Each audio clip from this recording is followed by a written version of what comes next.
اسمي نعم دكتور ويلا اي دحين سلام انا دحين كل ادناقي طعميه ثانك يو ايش زحوي معري ثانك يو صدقونا هوني كامو ايش مقابرات له ترياب وتقول تدعل ولا كيف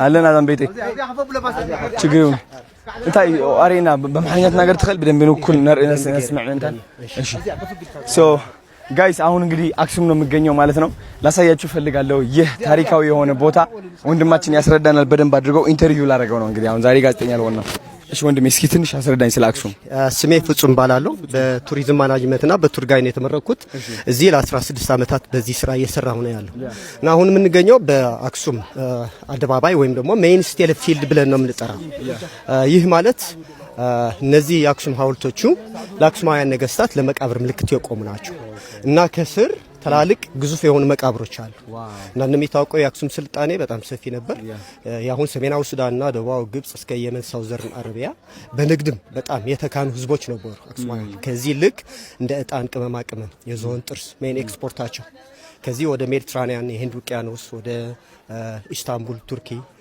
እንደሚወስዱ እንደሚላውጥ እንደነበርና አስፈላጊ የሚባል እቃዎች ደግሞ እንደሚያስጎብ እንደነበሩ በተደረገው አርኪኦሎጂካል ቁፋሮ ሙዚየም ስላለን ውስጥ ገብተህ ታያቸዋለህ እና አላማቸው የመቃብር ምልክቶች ናቸው ሁለተኛ ለአክሱማውያን የነበራቸው የምህንድስና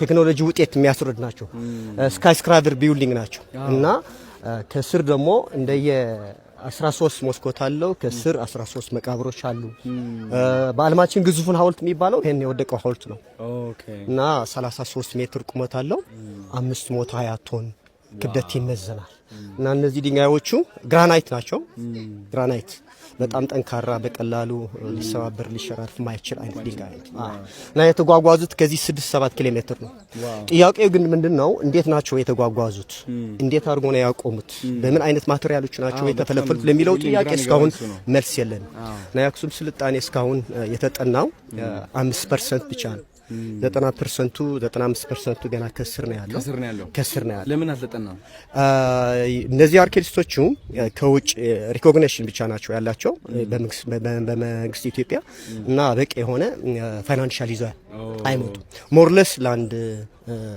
ወር 3 ሳምንት ናቸው የሚቆፍሩ እና ካሳም ለመሬቱም ካሳም ያስፈልጋል እና እንዳለ ከተማ በሙሉ ከስር መቃብሮችና ቤተ መንግስቶችና የተለያዩ ሐውልቶች ናቸው የሚገኙ እና ከስር ገብተን ነው የምናያቸው ተላልቅ ግዙፍ መቃብሮች አሉ ማየት እንችላለን ነው እሺ ደስ ይለኛል ይሄንን የወደቀው ሐውልት እዚህ ልክ እንደዚህ ፓተርኖቹ 13 መስኮቶች አሉበት ግራናይት ነው ሳይናይት ሶፎናይት ግራናይት ነው የሚባለው ከብዙ ሚሊዮን አመታትን በቀለጠ እሳተ ገሞራ የሚፈጠር አይነት ድንጋይ ነው እና ከ7 ኪሎ ሜትር ነው የመጣው የተጓጓዘበት ምክንያት ምንም የሚታወቀው ነገር የለም ግን አንድ መላምቶች ጎድራ ይባላል ቦታ 7 ኪሎ ሜትር ነው ምናልባት በዝሆኖችና እንደሞ ጃይንትስ የሚባል ግሪንግሮች እንታ ታስባለህ እነዛ እስኪ አንዴ እንግባ ወይ እንትን ማድረግ እንችላለን እሺ አንዴ ፕሊስ አሁን ወደ ትልቁ መካነ መቃብር የአክሱማውያን ግዙፉን መካነ መቃብር ሞዘሌም ተብሎ ነው የሚጠራ ይሄንን በአርኪኦሎጂካል ቁፋሮ ተቆፍሮ ነው የተገኘው በ1965 ዓመተ ምህረት በኔቨል ቺትክና ፕሮፌሰር ዴቪድ ፊሊፕሰን ይባላል እና እዚህ የነበሩ እቃዎች በሙሉ ተቆፍሮ ተዋል አሁን እንደምታየው ይሄ ግዙፍ መካነ መቃብር የአክሱማውያን ነገስታት የሚቀበርበት የነበረ ነው የቀብር ስነ ስርዓታቸው እንዴት ነው ካልን በዚህ ሳይድ ያሉ ቸምበሮቹ ፍላሽ ላይ ተብራ ነበር እነዚህ ቸምበሮቹ ነገስታቶቹና የንጉሱ ቤተሰቦቹ የሚቀበሩበት ናቸው በዚህ ሳይድ ያሉ ደግሞ ያ የሞተው ንጉስ ወይም የራሱን ቤተሰብ የሆነ እቃው አብሮ ነው የሚቀበረው ምክንያቱም ከሞት ህይወት ስለሚያምኑ ሪዘሬክሽን ስለሚያምኑ እቃቸው ግሬቭ ጉድስ ምንላቸው እዚህ አብሮ ኢንክሉዲንግ መጠጥ ይዘው ሌላ ቦታ ይነሳሉ ነገር እንነሳለን የሚል አሳባለ ፎር አፍተር ላይፍ ዋው ፎር አፍተር ላይፍ እዚህ ነው የሚቀበረው አብሮ ከዛ እነዚህ ሻፍት እንላቸዋለን አንድ ጋይስ አንድ አላማቸው አንድ ንቅረጽ ሶሪ አንድ ብርሃን እንዲያስገባ ነው ከላይ ይሄኛው ሁለተኛ ደግሞ ያ የሞተው ሰው ያው ስፒሪቱ ወይም መንፈሱ በዚህ አድርጎ ወደ ገነት ይወጣል ይባላል። ሲሚላር እንደነዚህ የግብፃውያንና በተለያየ የነበረው የዓለም ስልጣኔ ተመሳሳይ የቀብር ስነ ስርዓት ነበራቸው። እዚህ ላይ ስካልፕቸሮች ተገኝተዋል፣ አጥንቶችም ተገኝተዋል። አሁን ሙዚየም ስላለን ዲስፕሌይ ስላለ እዛ ሙዚየም ሄደንም እናየዋለን። ግን ይሄንን መቃብር ይቀጥላል እንደገና እያያችሁ ተጠንቀቁ።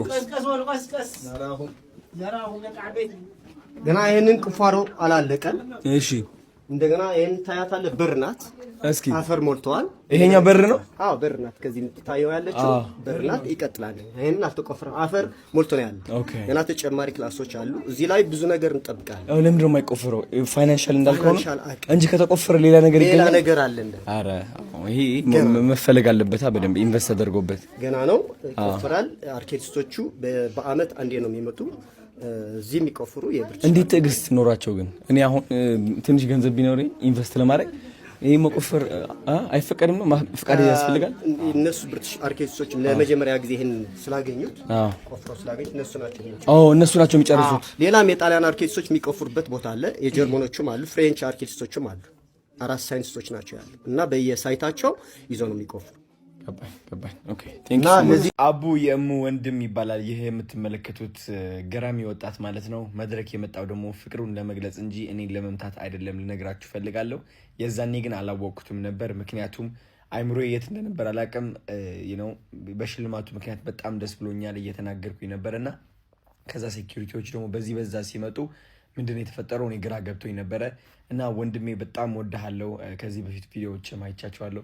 ቴንክ ዩ ሶ ማች ፍቅርን ለመግለጽ እስከዚያን ያህል ስለሄድክ ማለት ነው። ተረድቻለሁ። በአካል እንገናኛለን። የፍቅር እንደሆነም እናሳያቸዋለን ማለት ነው። እወድሃለሁ። አይ ሆፕ ምንም ነገር አልሆንክም። ቴንክ ዩ